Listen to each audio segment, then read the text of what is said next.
ഓം ശാന്തി. സമയം അത് വളരെ വിലപ്പെട്ടതാണ്, അമൂല്യമാണ്. നിങ്ങൾക്ക് സമയത്തിന് വിലയിടാൻ കഴിയില്ല. നിങ്ങൾക്ക് കോടികൾ സമ്പാദിക്കുവാൻ കഴിയുമായിരിക്കും, പക്ഷേ ആ കോടികൾ കൊണ്ട് നിങ്ങളുടെ ജീവിതത്തിൽ നഷ്ടപ്പെട്ട സമയത്തെ തിരിച്ചു പിടിക്കാൻ കഴിയില്ല. അതിനാൽ നിങ്ങൾ തീർച്ചയായും നിങ്ങൾക്ക് കിട്ടിയ സമയത്തിനെ നല്ല രീതിയിൽ വിനിയോഗിക്കണം. സമയത്തിന് ഒരു നല്ല വശവും ഉണ്ട്, അതേപോലെ ചീത്ത വശവും ഉണ്ട്.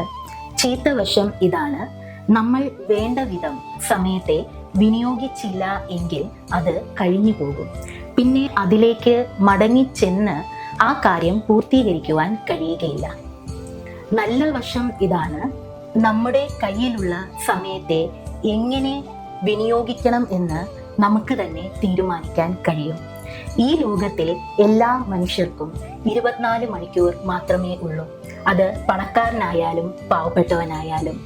നമ്മുടെ ജീവിതത്തിലുള്ള സമയത്തെ എത്ര കണ്ട് നല്ല രീതിയിൽ നമ്മൾ ഉപയോഗിക്കുന്നുവോ അത്ര കണ്ട് നമ്മുടെ ജീവിതവും മെച്ചപ്പെട്ടതാകും. ഇല്ല എങ്കിൽ മറിച്ചായിരിക്കും ഫലം. അതുകൊണ്ട് സമയം വിലപ്പെട്ടതാണ്, നഷ്ടപ്പെടുത്താതിരിക്കുക.